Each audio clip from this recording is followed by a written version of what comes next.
Welcome to Intuitive Connection, where spirituality and psychology meet to help you be your best and brightest self. I'm your host, Victoria Shaw, and in each episode, I'll help you to awaken your own inner wisdom, step into your power, and live a more divinely inspired life. You're here to let your inner light shine. Are you ready? Let's do this. So hello and welcome to Intuitive Connection. Today we have an intuitive reading for y'all, and I'm excited for this one. Our guest, Steph, is coming to us from Canada. Welcome and tell me what you'd like guidance on today. So it's been about 8 years that I have felt stuck, and I just feel like the universe has abandoned me and that my guides have shut me out. I haven't really felt guided in a very long time, and I think it has affected every area of my life. All right. And now I remember why I chose you for this reading. All right. That's a beautiful question. And, I think that resonates with a lot of people, because I think a lot of people, when life doesn't feel fair to us, or life doesn't feel comfortable for us, or life doesn't feel like it's going the way that, we would like it to go, I think from that human mind, we feel like we have two choices. We can blame ourselves, which a lot of people do, or we can blame life, right? Which is when we have a sort of spiritual crisis. And there's really no one to blame. So we'll get to that. But I do think a lot of people feel abandoned. They really feel abandoned. So I'm so glad that you brought that question to us for sure. And I'm going to start with a story before I tune into your energy, because it's coming through, but it's a personal story. And it comes from early on in my own work. And when I first started doing this work, I used to channel Mother Mary. And that's always a funny thing to share, because my upbringing is Jewish, if any religious background. So, but that was the first guide that came to me. And I was aware of having many lifetimes where I was aligned with and honored her energy. And I even had a memory of knowing her in a physical body. But anyway, none of that's relevant to what happened. Was I had this beautiful vision, and I hope it will be inspiring for you too. And then I'm going to tune in and talk to your guides so we can get some communication going for you. But she went back. I was working with a coach, and I was in a very meditative state. And Mary went back and she showed me all of these lifetimes of suffering. I mean, real suffering, like, jail cells and torture chambers and, naked on a hut with no food, and like all these really, really, really, really, challenging situations where I was praying to her. I was praying to her and I was saying, Mary, where are you? And she showed me in every one of those lifetimes, in every one of those moments, she was there. She was there. She was like, look, I was there. I was there. I was there. We went through a whole roll of past lifetimes where she showed me every time you prayed to me, I was there. And the trick was, in those moments, I was so caught in my pain, so caught in my grief, so caught in my despair that I couldn't see that she was there. And that's what often happens in this human experience. When our emotions, when our despair, when our pain gets really loud, it is not the best time or the easiest time for us to make connection with our higher selves and our higher guidance. It does not mean that the guidance is not there. It just means that in those moments we need faith, and we need to comfort ourselves and soothe ourselves and know that they are there, even if we cannot make that connection. Does that make sense? Yeah, some of my lowest moments, I felt a presence. Yeah. And that is true as well, right? So sometimes too, and you said something a little different than I said, but it's also really relevant and really important. Sometimes too, it takes those moments where everything is stripped away from us and we are so low and we are so down that we open. And that can be a factor as well.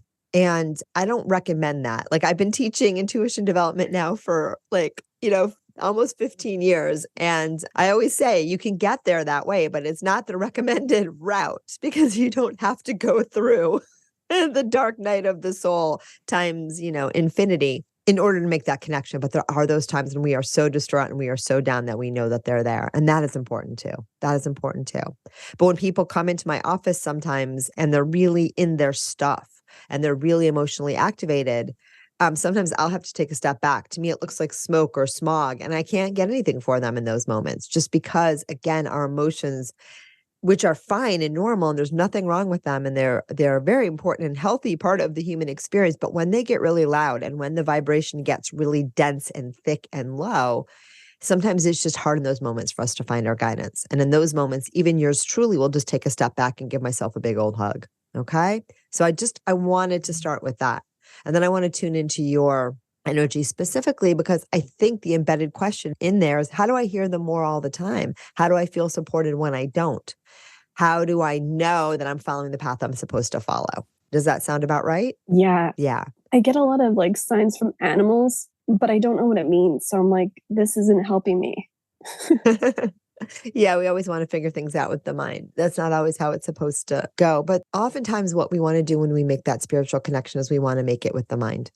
Sometimes we believe that, if I'm on a path and I'm experiencing difficulty of any kind, it means that the path I'm on is wrong, right? Because we have this implicit belief that if we're aligned with our spiritual path and doing what we're supposed to do, it should be easy. And I do believe life can be easy. And I also believe that you create the path, right? So that whatever path you're on is just fine. It's just fine. It's the energy that you bring to the path and not the path itself that's flawed or right or wrong or good or bad. And whenever we can bring ease, joy, and inspiration to any path, right? That's the right one. That's the right one. And yes, because of our human conditioning, because of our human experience, because of our preferences as spirits, humans, and souls, some paths will feel more comfortable than other paths. And sometimes if a path, I'm always saying if you can't send love to a particular direction and it doesn't feel good and you don't like it and it's not joyful, you don't have to continue on that path. It doesn't mean it's right or wrong, good or bad, but we all want to find that path of least resistance where we can be happy most of the time, where we can experience ease, joy, and grace as much as possible. But it's not because one path is right or wrong, right? It's a matter of where it's easier for us to feel aligned. Does that make sense? And sometimes, like the example I gave in the beginning, when you're in a really dark place, nothing feels aligned. Nothing feels aligned. Nothing feels good. Everything feels like the world is caving in on you and you just can't even catch your breath because, the rubble keeps coming down. And in those moments, that's not the time to wonder if you're on the right path, right? Those are the moments to really tune in, soothe yourself, love yourself, honor the integrity of your human experience, no matter where it's taking you. And then, and this is specific for you, make the path that you're on the right one, right? Because so often we are looking for the path to get out of where we are right now, when really where we have to be is where we are right now, right? Does that make sense? Yeah, it makes a lot of sense. Yeah. I feel, my friend, that you've had a hard journey up until now and probably not the most comfortable childhood, although I don't know if you see it that way or not. And definitely some big glitches in your adult life, possibly some abusive relationships, but I see some pretty heavy duty difficulties. I also see, and always tell me if I'm wrong, but I also see that one of the things that plays in your mind, there's a lot of resentment. There's a lot of frustration that the people in your world haven't shown up for you the way that they should have. And that, there's just people in your world. The resentment is something that you learned from, I think, your mother. It comes through your family line. And so when we have a lot of resentment, and we believe that, other people say men are a certain way, then we're going to attract those men, right? Because whatever we believe is what we experience. And there's nothing wrong with it. It's just how life works. So there's no blame in this story. There's nothing you're doing wrong. You can't really make a mistake in human form. Your mind will tell you that you did, but your soul is like cheering you on no matter what the heck you're doing. But what we want from this human container is just to feel good most of the time, right? That's all. But there are no mistakes. There are just times when we make choices that feel good and times that we make choices that don't feel good. And we make choices that don't feel good that actually helps guide us towards learning how to make choices that do make us feel good. Does that make sense so far? Mm-hmm.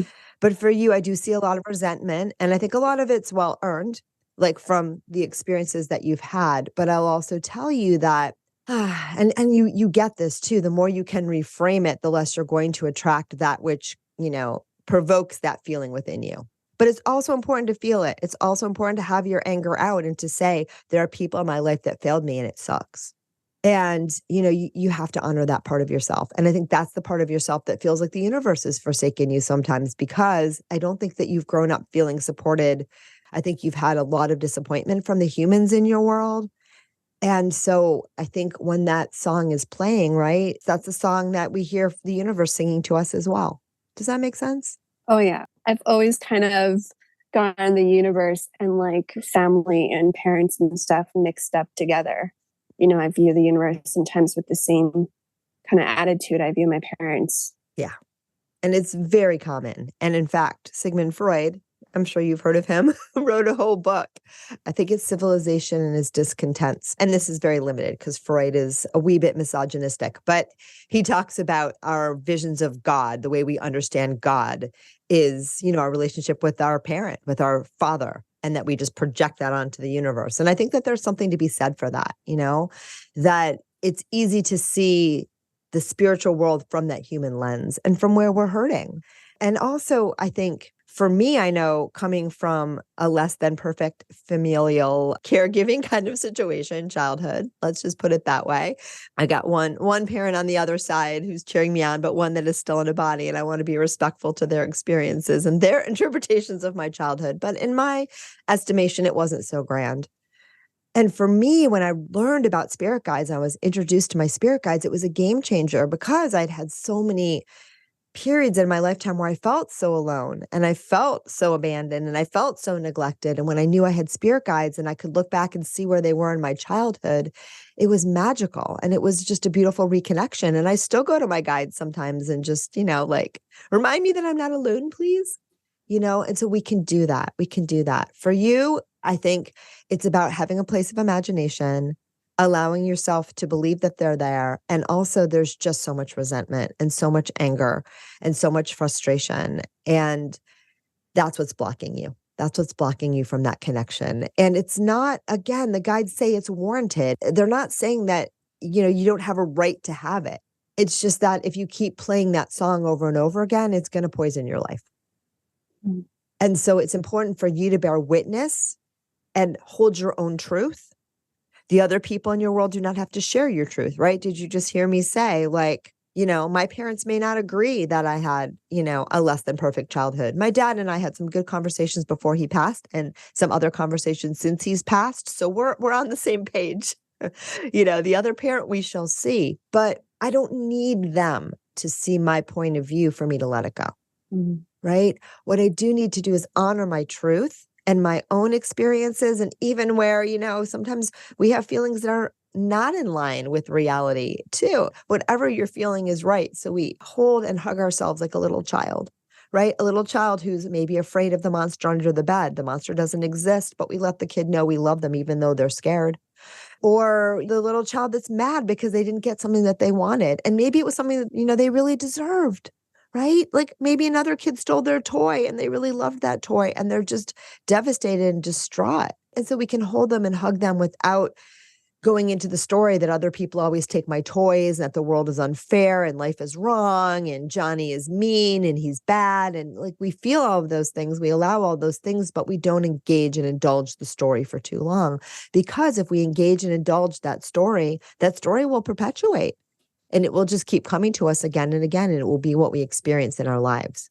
And so the guides, as much as they love you, my friend Steph, and they love the crap out of you, they cannot protect you from the power of your own mind. They can't. And they don't even want to because they understand that that is the tool that you're learning with right now. So they can give you guidance about how to use it differently, but they can't protect you from it because that is a relationship you have between you and you. Mm-hmm. Does that resonate? Yeah. I have a pretty overactive mind. Yeah. I can make quite a muddy mess for myself. Yeah. Yeah, you and most of the planet. It's kind of how it goes. But it's in that moment, my friend, of recognizing I don't have to tell the story anymore. I don't have to tell the story anymore. I can hear it, I can honor it, but I think it's time for you to let it go and to start looking for counterexamples in your life where people do support you and things do show up for you, even if they're tiny little things. And you can also notice the times when it's not true. But remember, I hope you know this already. My listeners know this already, but I can fill you in if you need it. But you're creating your own reality. Every moment, everything that you experience, because the universe is responding to you, your thoughts, your beliefs, your emotions, the energy that you're putting out is what you're bringing back in. So that means if you pay attention to all the times when people are not showing up for you, where the universe has forsaken you, and that's fine to know what you're feeling. You don't have to push it away. You are very aware of what you're experiencing. And again, you hold yourself, hug yourself, allow yourself to feel what you feel, know what you know, believe what you believe, but you don't engage or indulge in it. Right. And you start to shift your attention too to situations where you have the counterexamples to that. And what the guys want to say, because they're telling me that they can say it better than me right now, they say, don't indulge the story. That's their words. Don't indulge the story. Don't keep telling it. You know it, you've heard it, it's been there, and it's true for you, or it was true or real for you at a period of your life. But the more you keep indulging it and rehashing it, the more you will experience it. Okay? Mm. And they want to say one more thing. This is specific to you, but general to listeners. And this is so cool. What they're saying is, look, a lot of us that felt unheard as children, right? You had an experience and it wasn't validated. And the people around you didn't say, I see your point of view. And I honor that, even if I don't agree with it, which is a super helpful thing for parents to do, but they often don't do that. And sometimes some of us have experienced like really narcissistic, a lot of gaslighting. And then you really, really, really, really want your story to be heard because you're in a situation where everyone is sharing this one reality that makes zero sense to you and is completely disengaged with what you're experiencing and cramming it down your throat. And that's scary. So you really want to like scream your truth, and finally have someone hear it. But you've heard it.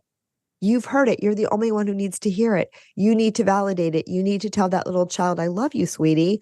It's true. You did have these experiences and nobody was here. And yes, and yes, and yes. That is totally how you felt. And I love you. You need to be like Mother Mary in, the jail cell and the prison. Well, those were the same thing, and each time when she said you were there, I was there. I was there. You need to be that for yourself. I was there. I see that. Yes, sweetie, I love you. That was true. And you're okay. Right. But oftentimes what we do is we tell the story again and again, right? Because it feels good to be heard by ourselves.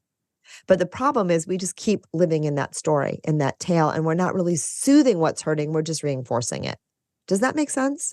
Yes. Yeah. I wish we had this conversation 8 years ago. Oh, but you weren't ready to have that conversation 8 years ago, or you would have had it 8 years ago. And sometimes we need the 8 years to get to the place when we're ready to say, I get it now. And look, for you specifically, but probably for other listeners as well, that blame the universe thing is because deep inside you think it's all you. You think it's all you. You have such a tendency to go and beat yourself up inside. Okay? And I would love for you to stop doing that too, because you are perfect and beautiful and wonderful. And just like everyone else on the planet, you are learning with a blindfold on and loud music blaring into your ears and, your shoes on the wrong feet. And, it's hard to navigate this human world, right? It can be really hard and really confusing and really overwhelming and very easy to lose that connection with our higher being. And that's kind of the name of the game. And there's nothing wrong with you. You're just doing the human thing. They're telling me just to imagine yourself like in a clown suit. When you're feeling like, man, I messed that up or this isn't good, like just imagine yourself as the comic relief and how sweet and cute you are, putting on mom and dad's big old shoes and, big, I don't know, I just see these big loud headphones and, the hat that's coming over your eyes so you can't see anything and the big gigantic suit that you're, tripping over. It's adorable. You're adorable. It's fine. It's good. There's nothing wrong. It's so sweet. And if you could hold yourself with that kind of love, through all the foibles is the word that comes through, because that's just part of the human experience too. It's part of the human experience too. And that's how your soul sees you. Your soul sees you as adorable and lovable and beautiful and hella brave too. All right. Does that make sense? Yeah, it really does. So we've done a lot in this very short time. Are there specific questions that you have as we start to wrap up? I feel like given you a lot to chew on. I think my one specific that I'm trying to figure out is moving and if it's the right time to move or if I have to stay here for longer. And I think that is the hardest thing because I can't feel guidance. Yeah. Okay. So the moving piece is back to the image that they gave you is you're in the rubble and everything's on top of you and you're like, what's the right path? Right. And they said the right path is where you can like find joy. But sometimes if you can't find joy anywhere, you just have to be where you are kind of jam. Mm-hmm. So if you are looking to move because you want to escape the misery of where you're at, focus on being present where you're at and making a little less miserable. Okay? And then let the path towards joy unfold from there. Okay. If you have a strong inspiration, a strong vision of something that you've always wanted to do and always wanted to go, that's beautiful. That's fine. I don't think it's a bad thing. A lot of moving happened after 2020, and there were different varieties of it. There were people moving away from, and there are people moving towards. When you move away from, meaning I'm running away from this, I'm going to go find my joy over there. And I had a client, I remember they lived in like 3 different locations during like 2020 to 2023. Okay. Like they were all over the place and they were running from. They were running from, maybe I'll be happy if I move to Malibu. Maybe I'll be happy if I move to Fort Lauderdale. Maybe I'll be happy if I move to Costa Rica. But none of those things made them happy because they were running from. They were running from something internal that they needed to attend to first. The moving itself is not going to solve the problem. Does that make sense? Yeah. That kind of moving is out of the fry pan and into the flame. I'm definitely not an away from person. I'm a towards person. And when I move towards something, like I need to see where I'm moving towards. And I think that's why in that last 8 years, I'm like, I don't see anything. So I'm just staying here. Yeah. And again, I think you don't see anything because you're afraid a little bit. You've gotten so used to doing things the way that you do them. I think you're a little afraid of the next steps. And I also think you're very afraid of failure. So if I finally take these steps and choose me, those are the words that are coming through. Take the steps and choose me. What if I fail? What if I fail? It's almost easier to be in this state of everyone else is doing this to me, or even telling yourself that you're doing it to you, than it is to say, like, I'm going to just take this risk and I'm going to do it, because failure to you right now seems scarier than just staying put. Mm-hmm. And you'll know when that balance shifts. Okay. But what they say in the meantime, in terms of running towards, start collecting data, start collecting information, and do this in both ways. Start collecting information about what you love about your situation now, because you have a lot of information about what you don't like. That's fine. But there are things that you do like. And sometimes we feel like, wow, if I honor my experience now, I'm going to be stuck here. Right? If I say, like, I like this building, I like that I have my own room in this building where, the cockroaches are crawling up and down the wall and the ceiling is falling in, I'm going to be here forever. No. But if you can start to tune into what you like about your environment, what is good in the now, that is your gateway to experiencing more of that. And we are ever expanding beings. So when you love what you have now, you actually expand into more of that. See what I mean? So that will open the door for you. That will start to chart your course. So I want you, without forcing or pushing, it's a matter of noticing, right? And just noticing naturally, normally, setting that attention, the things that you like about where you are now: a sunny day, fresh breeze, the smell of the grass as the breeze goes through the grass. I don't know. And know that you can like where you are without staying there. Right? If you're stuck in a jail cell for 8 years, you want to like the prison. You're getting out, but liking the prison will do 2 things. One, you will enjoy it when you're there more, which, again, we feel like we shouldn't, but you want to be happy where you are now. It's not accepting or saying this is the right situation. It's making peace with what is, which is the most powerful life hack that you can have to have a beautiful, inspired life, and also to connect with your spirit guides and your higher self, because your higher self is content all the time. And when you feel distress, it's usually because you are disconnected from how your soul is feeling about the situation right now, which is always fine. Your soul is always fine. So tune into what feels good, what feels right, because that will help you find that path forward. The other thing I would say is give your mind a break on this one, right? Whenever you find yourself spinning, I can't figure this out, is a good idea to just stop trying. Stop trying to figure it out. Let the answer come. Let the answer come. Ask to be shown. Get out of the way. You said earlier on, I see all these animals and I don't know what it means. How do they make you feel? Mm. If you see a bunny and the bunny makes you feel good, that was your message. You don't need to go any further than that, right? See what I mean? Sometimes it's just for you. I think a lot of it's like the Cinderella factor, right? Like when she was scrubbing those floors, she had all the rats and the birds, and I don't know what other animals were helping her out. And the squirrels, they were her support team. They were her friends. Again, it's your reminder that you are not in this alone. That's what I think the animals mean for you. But I would also say you don't need to overthink it. And when you do find yourself overthinking, you are naturally cutting yourself off from your intuition. So I always advise, if I'm trying to figure something out, it's not verbiage I use very much, because when we're trying to figure it out, we're out of alignment. We're out of alignment. We don't need to figure it out. We wait for it to come to us. Does that make sense? It really does. Yeah. It makes me feel better. Yay. Oh, that's a good answer. All right. The last thing you guys want to say to you as we start to wrap up, and I do think you'll find your way. And imagination is a really good gateway for you. You shut it down because, again, for you to imagine something is almost like I imagine it and then it won't come true.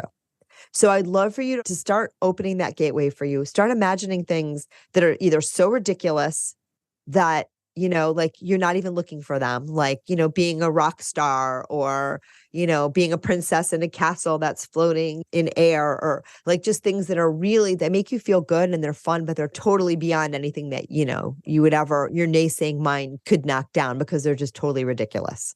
That will be a really good way of getting you back into that fantasy, daydreaming, fun place that you used to know as a child. But now when you go there, I feel that you shut it down really, really fast. It's like, don't dream that. Don't like that. Don't get excited about that. Shut it down so you won't be disappointed. However, when we have that mindset, we are perpetually disappointed by ourselves, in our life, because we are no longer daring to dream.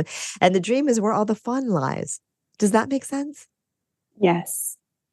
So I'd love for you to play imagination, and the sky's the limit. And I would like you to imagine things that are fun, like, playful, just totally over the top. And I would like you to spend some time doing that every day. You can do it with drawings and vision boards if you want to. But again, it's not about affecting anything in your immediate reality. That is not the goal. It may work out that way, but don't be thinking about that. It's not about figuring out what you want and trying to manifest that. It's just about starting to dream again, and just the crazier, the better. I have 10,000 dogs, whatever excites you in the moment, play with it, have fun with it, and imagine how good you feel in all these situations. And imagine too, that as you imagine these outlandish things, these beautiful fantasies, that you get to enjoy them as you're experiencing them, because even our imaginary state is a creative state. We are creating those realities as well. We may not feel them in the 3D world, but everything that you imagine, you have created. So just take a moment, friends, to chew on that, because it's true. So that's the first thing that your guides want you to do. Dare to dream, do it regularly, and don't tie it all to reality. Really just take the cork off and just, let her rip. Okay. The other thing that they say for you to connect and hear them, it's a lot of soothing yourself, You need tools and strategies to just really tell yourself what a beautiful girl you are, what a lovable girl you are. Like, I would love for you to start feeling into strategies to really care for yourself and love yourself. Okay. And then the very last tool that they say is nature is big for you. So being outside, playing in your garden, playing in your yard, building fairy houses would be good. Childhood dreaming seems to be coming up for you. But those are other ways that you hear your guidance. Okay. And you notice things, and pay more attention to how it makes you feel than having to understand it. You will get spontaneous hits all the time. We all do. And sometimes in thought form that say, do this, do that, go here, go there. What if I did this? Sometimes too, we'll have repeated thoughts like, oh, I'm so interested in Hawaii right now. Wow, that person's going to Hawaii. That person, maybe I'll move to Hawaii. Like, sometimes it works that way. Okay. And that's beautiful. But in order to allow that to flow, we have to give it a lot of space. And as soon as you're going in there and saying, is that my mind? Is that my fantasy? Is that my intuition? I don't know how to move to Hawaii. Like, that's ridiculous. I'm never going to go there. That's going to be too expensive. Like, you shut it down. You shut it down. So that's why they'd like you to keep it loose and just dare to dream. Just be playful. Just have fun. Just get out of the way and wait to see what comes. And it will. It always does. And remember too, in those moments when you don't feel connected and you feel forsaken and you feel angry at yourself and you feel angry at the world, know that the guides are there. They're always there. Your higher self supports you. Your guides support you. Life supports you. And so in those moments when you don't believe it, if you can keep even a little bit of faith going, I feel terrible right now. I can't see it, but Victoria says it's there. And hopefully I won't have to be your authority, right? But there is that little piece in you that knows. There's always that little piece in you that knows if you didn't know, then you wouldn't feel so disconnected, right? Mm-hmm. You wouldn't have that feeling if you didn't know. So in those moments, just remember it's the part of me that knows that, because I'm hurting so much, it means that I know that I'm supported right now. And it's just a little hard for me to feel it. I'm someone who takes this stuff very seriously, and I get you're telling me to have fun, but there's also this part of me that I have to pay my dues. I have to put in the work. I have to, oh, Victoria's telling me that my guides are telling me to go have fun. So now I'm going to take that seriously, you know? Yeah. And I'm just wondering if there's any guidance around that, because I feel like there's so many people that get so much in life and they're just going through it with grace. And I'm like, oh, I have to sweat it out. I have to really muscle through. Yeah. It's a great comment. It's a great question. It's kind of another topic, but we're going to hit it up really fast because it's beautiful. Yeah, no, you don't have to. That's your human conditioning. Our human conditioning says if we work really hard, if we're really miserable, if we try really hard, we earn brownie points. All we do is get miserable. And look, some efforting is involved. And because so many of us have had rough times, we want to see some value in them. And there's always value in everything. And, sometimes, I always see it like a slingshot, right? Especially people that have had really rough childhoods, but you can say this for any difficult situation. It builds momentum. You pull that way, way, way, way back. When it finally releases, it goes really, really far. So, suffering has its purpose. It has its role. It's not necessary.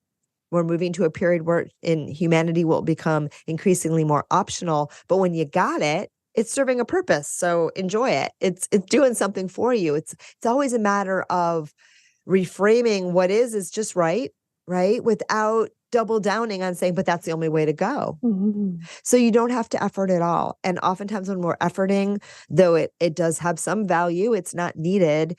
And it often takes us away from the gold. All right. And the way that it's always been shown to me is whenever we really create anything amazing in our life, it's soul-based, it's coming through us, and our effort might take credit for it. And sometimes too, there are many people that they effort through their whole lives, but it's the slow way around. It's the slow way around. It's not necessary. And sometimes it holds us back because it actually impedes the flow of divinity that wants to work through you. Okay. So you don't need to pay your dues. And the guides say, you already have anyway, so you don't need to pay anymore. If you look at all the dues you've paid up until now, do you think that's enough? Oh, I hope so. I really hope so. It seems like Fort Knox, like you've invested plenty. Yeah. So, you could cash in on those dues over many, many lifetimes. If you want to continue to pay, you may, but there's no requirement is what they say. Right? Yeah. Thank you. Playing is not the opposite of work either. We are often taught stop playing, get back to work, whatever. Children play very purposefully. They play until they're told not to. That's how they learn. That's how they grow. That's how they create. That's how we all do it. It's actually play that brought you here to this human illusion. So yeah, they're not in opposition. And I love inspired action, which is the action that comes when I really feel excited about doing something because I am so aligned and that action is so aligned. And then it just flows and it feels good. And, we are definitely here to do things as well as be, there is that doing and being, but so many of us feel that doing is everything. And we're doing not from our soul, but from our human beliefs and our shoulds. And it's a heavy road. It's a heavy road. And you can definitely put that load of bricks down anytime you choose. Thank you. You're very welcome. All right. Well, I hope that landed well with you. I think there was a lot of wisdom nuggets in there for our listeners. So I'm so glad that you agreed to come on the show and share your story with everyone. Thank you, Victoria. Yay. And if any of you listeners would like a reading with me, do know that I do this, not usually for free, but usually for a small exchange. You can find out more information about both group and individual readings on my website, victoriashawintuitive.com. We also have the new Intuitive Connection Premier Community Group where we meet twice a month and I give group readings and we discuss some of the topics that we cover on the show in a more interactive framework. And of course, you can join the Facebook group Intuitive Connection community, which is completely free. And I also pop on there sometimes and offer free guidance. So thank you all for tuning in. Keep listening either way. You all know how much I value you and love the opportunity to do what I love to do with you all listening. So thanks for tuning in, and namaste. Thank you so much for joining us today. I hope that you found joy, strength, inspiration, and clarity from today's episode. If you'd like to learn more and connect with an amazing group of like-minded souls, please join us over on Facebook in the Intuitive Connection Community Facebook group, where we explore these topics in deeper detail, have additional live teachings, and host Facebook Lives with our amazing guests. I hope to see you there. And of course, if you want to learn more about me or the work that I do, please check out my webpage, victoriashawintuitive.com. Thank you so much again, and namaste.